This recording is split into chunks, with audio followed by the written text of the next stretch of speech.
You're listening to Short Inspirations from Ralph.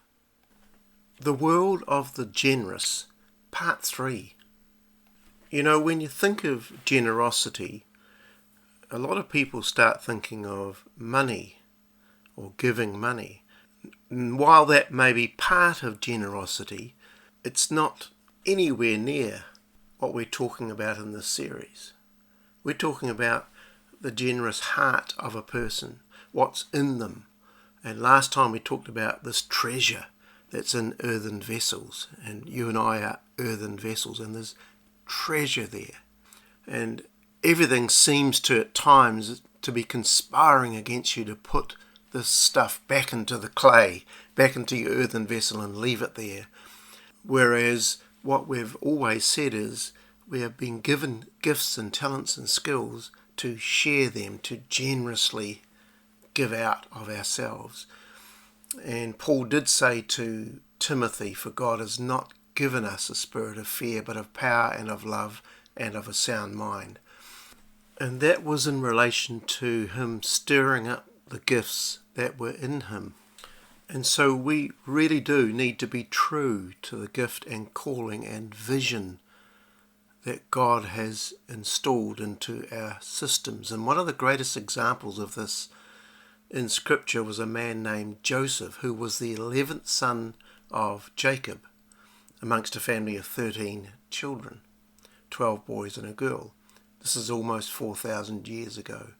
And Joseph dreamed that he would rule over his family one day, but he blurted this out, and this really irked his brothers, who got rid of him actually by selling him to traders on the way to Egypt.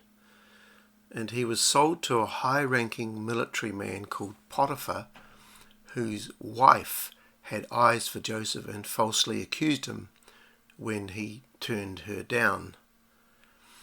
He ended up in prison, and this is where it gets interesting, because two people from Pharaoh's palace were there too, Pharaoh being the king of Egypt, the most powerful man on earth. A baker was there in the prison and a cupbearer to Pharaoh, and they had a dream each in Genesis 40. And it says in verse 6 and 7, when Joseph came to them the next morning, these two guys, he saw that they were dejected.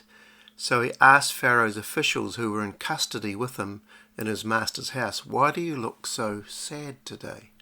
Now this is incredible, because if anyone should have been permanently sad or depressed, it was Joseph.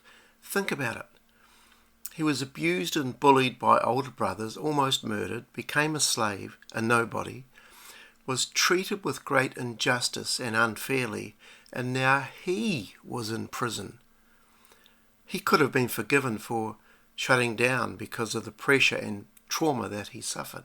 But Joseph chose to carry his gift in front of him and did not yield to the enormous intimidation and to everything being against him.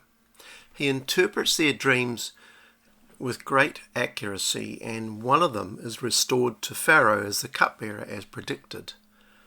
And eventually, after a couple of years, he remembers Joseph only after Pharaoh had a dream. To cut a long story short, Joseph becomes the prime minister or the vizier of Egypt, the second most powerful man in the world. And as we said earlier from Proverbs 18:16, a gift opens the way and ushers the giver into the presence of the great.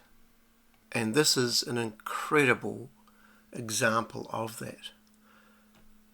And when you look at Gill's exposition of this proverb scripture, it means it enlarges his life. It brings him out of prison. That opens a way we're talking about, or out of straits and difficulties with which he has been pressed, or it makes way for him to a judge for a favourable hearing of his cause. It enlarges his acquaintance and gains him respect amongst men and brings him before great men. It opens a way for him. And if we're talking about being born for greatness, this is a real key. Finally, be true to the gift and calling that God has given you. Don't bury it in your system and leave it there. Don't be intimidated or put off from bringing out what God has given you. Remember, the world of the generous gets larger. God bless you.